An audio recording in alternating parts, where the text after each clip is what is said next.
तो जो बिहार की दुर्दशा है उसका एक बड़ा कारण ये है कि यहाँ पर अपने आप को प्रबुद्ध कहने समझने वाले लोगों ने कहीं न कहीं राजनीति से किनारा कर लिया है। वो बैठ के ड्राइंग रूम में चर्चा करते हैं, बहुत बड़ी बड़ी टिप्पणी करते हैं, अपना उनका विचार भी हो सकता है, लेकिन वो करते कुछ नहीं। लोकतंत्र में भागीदार होने का मतलब ये नहीं है कि हर व्यक्ति राजनीति में आ जाए और चुनाव लड़ने लगे या संगठन करने लगे। लोकतंत्र में भागीदार होने का मतलब ये है कि जागरूक नागरिक होने के नाते कम से कम आपको इतनी जानकारी जरूर हो कि आपके अगल बगल लोकतांत्रिक नज़रिए से, व्यवस्था के नज़रिए से क्या कुछ हो रहा है, ताकि आप उसको समझ सकें, उस पर निर्णय ले सकें, उसका क्रिटिसिज्म कर सकें या उसके सपोर्ट में खड़े हो सकें। आपने सवाल पूछा, पहला सवाल पूछा कि शिक्षा और रोजगार को आप कैसे सुधारेंगे, इस पर अपना नज़रिया बताइए। बिल्कुल बताएंगे, लेकिन इसी चंपारण में, पूर्वी चंपारण में मैं कोई 47-48 दिन पैदल चला और आपने जैसा कहा कि कोई ऐसा सवाल नहीं है जिसका जवाब लोगों ने हमसे मांगा नहीं है। सिर्फ गांव में नहीं जाकर बताए, हर दिन आप YouTube पर, Facebook पर वो देख भी रहे हैं, सुन भी रहे हैं, लेकिन राजनीतिक सामाजिक तौर पर आपकी इतनी शून्यता है कि आप देखते हैं, सुनते हैं, लेकिन उसको समझने या उससे जुड़ने का प्रयास नहीं करते हैं। शिक्षा और रोजगार कैसे होगा वो फिर से अभी बताएंगे, लेकिन ये दावा कर रहे हैं कि अगले 15 दिन के बाद फिर बैठक होगी तो फिर आदमी वही सवाल करेगा, प्रधान जी बताइए तो शिक्षा मिलेगा। आपने जो सवाल किया कि आपके वर्कर यहाँ जन सरोकार के मामले में नहीं जुड़े हुए, बिल्कुल ठीक बात है। बिल्कुल मैं ऐसा कहता हूँ कि हमारे लोगों को ये इस तरह के जन सरोकार के मामलों में नहीं जुड़ना चाहिए। आपका पेड़ जब सूख रहा है, पेड़ के जड़ में घुन लग गया है,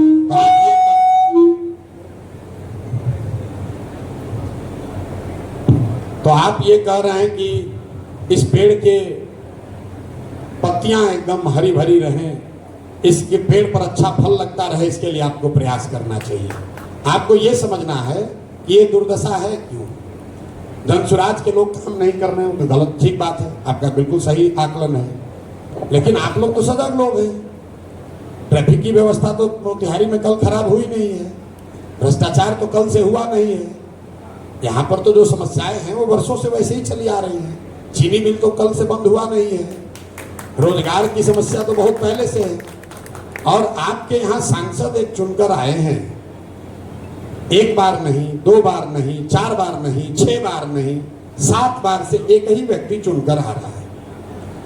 तो या तो उन्होंने बहुत अच्छा काम किया है जिसकी वजह से आप बहुत सजग होकर उनको वोट देते हैं, या फिर आप जो कह रहे हैं, जो भोग रहे हैं और जो इस तरह से वोट देते हैं, उन दोनों में कोई सरोकार नहीं है। क्योंकि वोट तो उनको मोतिहारी के लोगों ने ही दिया है, पंजाब के लोगों ने तो दिया नहीं है। तो आप चाहते हैं कि कोई आकर आपके लिए ट्रैफिक की लड़ाई लड़े, भ्रष्टाचार खत्म कर दे, और जब वोट देने की बात हो तो उस समय आपको मंदिर मस्जिद दिखेगा, हिंदू मुसलमान दिखेगा, आपको अपनी जाति दिखेगी, कौन आपकी मदद के, कौन आपके मोहल्ले का है वो दिखेगा। तो कैसे सुधार होगा, कैसे सुधार होगा।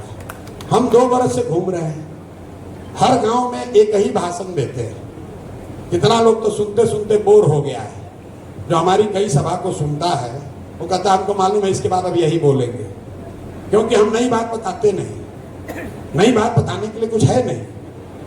जिस गांव में जाकर जो बात बता रहे हैं वो सीखता है, फिर दूसरे गांव में जाकर बताते हो तो उसके लिए तो नया ही है। कम से कम 5000 गाँव में हमने जाकर एक ही सवाल मैंने किया कि भाई बताओ और कुछ हो या न हो, तुम्हारे गांव, परिवार, तुम्हारे पंचायत में शिक्षा रोजगार होना चाहिए कि नहीं होना चाहिए। बड़ा लोग उत्साहित होकर हाथ उठाता है, कहता ना भैया होगा ही होगा, होना ही चाहिए, कितना कैसे नहीं होना चाहिए। इतनी समझ तो हम लोग को सबको है कि पढ़ाई रोजगार होना चाहिए। उसको नहीं पता है कि अगला सवाल क्या होने वाला है। फिर हम कहते हैं कि अच्छा अपने अपना बच्चा का चेहरा याद करो और अपने बच्चों के नाम पर बोलो कि आज तक क्या तुमने जीवन में कभी अपने बच्चों के पढ़ाई रोजगार के लिए वोट दिया। 5000 गांव में आज तक किसी ने हाथ नहीं उठाया है। आज भी आपके यहाँ सभा करके आ रहे हैं, कम से कम दोनों सभा मिलाकर 25,000 लोग होंगे। एक भी व्यक्ति ने नहीं कहा कि हम भैया पढ़ाई रोजगार के लिए वोट दिए। आपको हमको लगता है कि हम लोग वोट ठीक दे रहे हैं, नेता लोग काम नहीं कर रहा है। हम रोज लोगों को समझा रहे हैं कि आपका बिल्कुल फंडामेंटल सोच ही गलत है। आपने जिस काम के लिए भी जिसको वोट दिया है वो काम आपका हुआ है। आपने हमने अगर अयोध्या में मंदिर बनाने के लिए वोट दिया है तो अयोध्या में मंदिर बना है। मोतिहारी में चीनी मिल चालू हो या ना हो, अयोध्या में मंदिर आपके वोट की ताकत से बना है। अगर आपने हमने नीतीश कुमार को वोट दिया भरोसा करके, तो इसी बिहार में, इसी मोतिहारी में, जहां कभी 10-10 दिन बिजली नहीं आती थी, हर घर में बिजली आई है।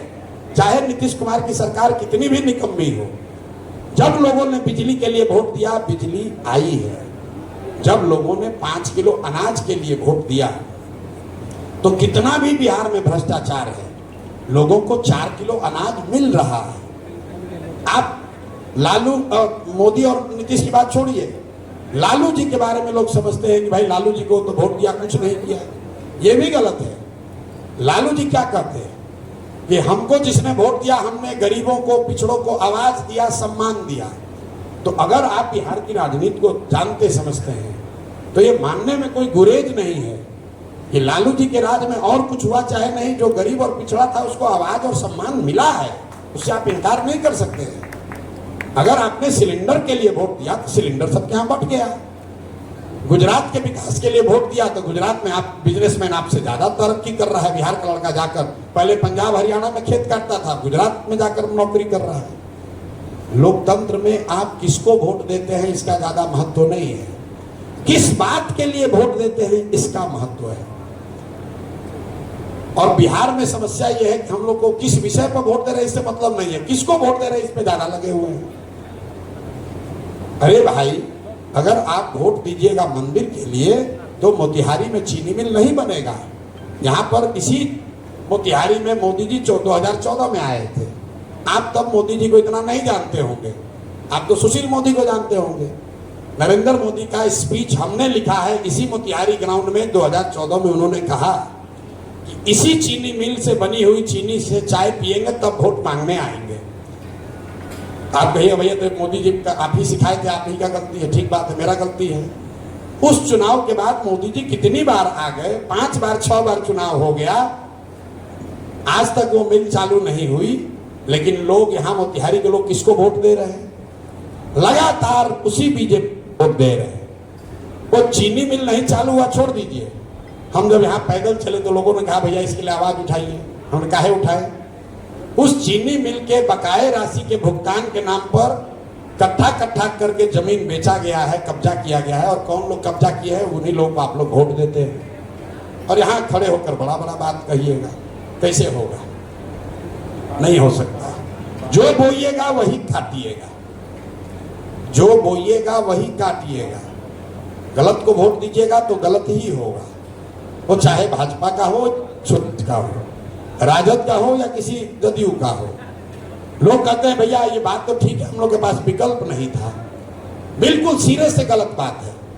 आप लोग तो पढ़े लिखे लोग हैं भाई। संवैधानिक व्यवस्था है कि अब एक ईवीएम पर नोटा भी है। लोग कहता है भैया नोटा को दबाने से क्या होगा? बिल्कुल होगा। अगर नोटा को सबसे ज्यादा वोट मिल जाए तो फिर से यहाँ पर चुनाव होता, लोगों को फिर से नए प्रत्याशी देने पड़ते। ये संवैधानिक व्यवस्था है। आपको तो वो करना नहीं है, आपको तो वोट देना अपना संबंध बनाने में नेताजी को। अब फिर सोचिएगा कि कोई दूसरा आदमी आए हमारा लड़ाई लड़ के हमारा ठीक कर दे। बिहार के आदमी को सुधरना नहीं है। यहाँ के लोगों को 5 बरिस बैठ के गलचौर करना है। हम लोग भोजपुरी में कहते हैं ना, बकैती बहुत है। गांव में चलते हैं तो लोगों को यहाँ राजनीति बहुत समझ में आता है। काम कुछ नहीं करता है लेकिन राजनीति बहुत बतियाता है। गांव में चलते कहता है भैया वो फिलिस्तीन इजराइल में लड़ाई लगा है, वो कैसे सुधरेगा? फिलिस्तीन का कैसे होगा? यूक्रेन रशिया में जो लड़ाई चल रहा है तो उसमें क्या लगता है रशिया वर्ल्ड वार 3 हो जाएगा? बिहार के गांवों में बैठ के लोग इस तरह का सवाल करते हैं। मजाक नहीं कर रहे हैं, ये सब समझ उसको है। खाली ये नहीं समझ है कि अपने बच्चा का पढ़ाई या रोजगार कैसे होगा। तो जब तक यहाँ के लोग नहीं सुधरेंगे तब तक खाली बात करने से कुछ नहीं हो सकता है।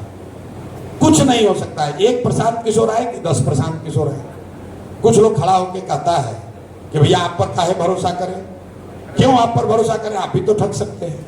हम कहते हैं भाई बिल्कुल भरोसा मत करो, हम शकल से इतने बड़े बेवकूफ तो नहीं दिखते हैं कि हमको आपको अगर ठगना हो, आपका गला काटना हो तो कहेंगे कि हम आपको ठगने वाले हैं। इस सवाल का कोई मतलब है कि भैया आप पर भरोसा कैसे करें। अरे भाई अगर आपको आपके साथ हमको घात करना है तो क्या कभी मैं जीवन में कहूंगा कि आपके साथ धोखा करने वाला हूं? आपको तो यही ना कहूंगा कि आप हम पर भरोसा कीजिए, आगे ना जाकर आपके घात करेंगे। जो हिंदी का शब्द है विश्वासघात, उसमें विश्वास पहले है, घात बाद में है। जिस व्यक्ति पर आप विश्वास नहीं कीजिएगा वो आपके साथ घात नहीं कर सकता है। तो घात करने वाला आदमी कभी ये नहीं कहेगा कि आप हम पर भरोसा मत कीजिए, हम आप पर घात करने वाले हैं। फिर आप निर्णय कैसे लेंगे? निर्णय लेने का एक फॉर्मूला है। भाई मान लीजिए आपको डायबिटीज है, चीनी का रोग है, डॉक्टर को दिखाए मोतिहारी में, चीनी का रोग नहीं सुधरा, फिर पटना गए, वहां पर भी डॉक्टर ने कहा, कुछ दवा दे दिया, चीनी कंट्रोल में आ गया, रोग नहीं ठीक हुआ। फिर आप दिल्ली गए, एकदम आप घबराए हुए, भैया चीनी का रोग हो गया, बड़ा संकट आ गया है। दिल्ली गए, वहां भी डॉक्टर ने कहा कि ना भैया कुछ भी कर लीजिए, अब ये रोग ठीक नहीं होगा, संयम से रहिए, योगा कीजिए, पदयात्रा कीजिए, सुबह में टहलिए, ज्यादा चीनी मत खाइए, तब आप काम आपका चलता रहेगा। आप घर आ गए, भाई चीनी का रोग है, अपने दोस्त मित्र परिवार को भी बताते हैं, अब हमको संयम से ही रहना पड़ेगा, जो है उतना ही ठीक है, अब हम बहुत स्ट्रांग नहीं हो सकते हैं। आपने अपनी स्थिति को स्वीकार कर लिया, अंग्रेजी में कहते हैं पैलिएटिव केयर, कि भैया हम मरे नहीं और स्थिति बिगड़े नहीं, संयम से रहे। किसी ने अचानक दोस्त ने मित्र ने आपको बता दिया कि भैया बंगलोर में एक नया डॉक्टर आया है, वो बता रहा है वो दवा ऐसा कर रहा है जिससे चीनी का रोग का इलाज हो जाएगा। आप तुरंत कहिएगा भाई चलो यार एक बार बंगलोर भी ट्राई कर लेते हैं। डॉक्टर के पास आप पहुंचे, डॉक्टर ने कहा, डॉक्टर साहब ने पूछा कि सर आपने सुना है आप चीनी के रोग का इलाज जानते हैं? तो कहेगा हाँ भाई एक दवा तो आई है, लेकिन अंडर ट्रायल दवा है। अमेरिका में अंडर ट्रायल दवा है, 50% चांस है कि शायद आपका चीनी का रोग ठीक भी हो जाए, थोड़ा रिस्क भी है, साइड इफेक्ट भी हो सकता है। आप क्या कहिएगा? अगर आप कंसेंट दीजिए तो हम ट्राई करते हैं, आपको हम दवा लिख सकते हैं। आप क्या कहिएगा? चलो भाई 50% तो चांस है, देख लो शायद ठीक हो जाए। आप क्यों कहते हैं? क्योंकि 50% संभावना है कि रोग आपका ठीक हो जाए। तो बिहार में जनसुराज वही नई दवा है, गारंटी कुछ नहीं है, हम भी ठग सकते हैं, लेकिन जो आपके पास पहले से विकल्प है वो एक्सपायर दवा है। भाजपा है, राजद है, जदयू है, कांग्रेस है, उसको देख लिए, वोट दे लिए, उसका राज बना दिए, उसको भोग लिए, समझ लिए कि भैया इससे सुधार नहीं होने वाला है। एक नई दवा आई है जिसका नाम है जनसुराज। इसमें सुधार हो भी सकता है, नहीं भी हो सकता है। निर्णय आपको करना है कि आप एक्सपायर दवा खाना चाहते हैं कि नया दवा ट्राई करना चाहते हैं। जनसुराज भी नहीं सुधरेगा, 5 वर्ष में उसको भी हटा दीजिएगा। लोकतंत्र का नियम जो है, आप लोग तो सब पैसे वाले लोग हैं, दक्षिण के राज्यों में जाते होंगे, पूरे देश की जो इकोनॉमी है उसका 1/3 इकोनॉमी सिर्फ 5 राज्यों में है। सिर्फ 5 राज्यों में देश का 1/3 जीडीपी है। केरल, तमिलनाडु, कर्नाटक, आंध्र प्रदेश और तेलंगाना। इन 5 राज्यों में देश की 1/3 अर्थव्यवस्था है। इन 5 राज्यों में भाषा अलग अलग बोली जाती है, अलग अलग दल के लोग वहां नेतृत्व कर रहे हैं, अलग अलग विचारधारा के लोग हैं। फिर वहां पर इतनी तरक्की क्यों हुई है? वहां पर भी तो बड़ा भ्रष्टाचार है, वहां पर भी इसी देश का संविधान है, वहां का भी नेता सब हरिश्चंद्र नहीं है। लेकिन उन 5 राज्यों में एक चीज कॉमन है जिसने उन राज्यों को आगे बढ़ाया, वो ये कि पिछले 78 साल में उन 5 राज्य में कोई भी दल, कोई भी नेता आज तक 10 वर्ष से ज्यादा मुख्यमंत्री नहीं बना है। जनता वहां पलटती रहती है, किसी को मौका दिया काम नहीं किए, काम किया आपको हटा के दूसरे को देता है। लोकतंत्र जिंदा है। बिहार में 35 वर्ष हो गया, बदलना ही नहीं। एक बार वोट देने लगे अपने सांसद महोदय को, तो सांसद महोदय चाहे मोतिहारी को ले जाके बेच दें, फिर भी आप लोग वोट उन्हीं को दीजिएगा। अब फिर अपेक्षा कीजिएगा कि सुधार हो, तो सुधार तब होगा जब आप लोकतंत्र को जिंदा कीजिएगा, जब नेताओं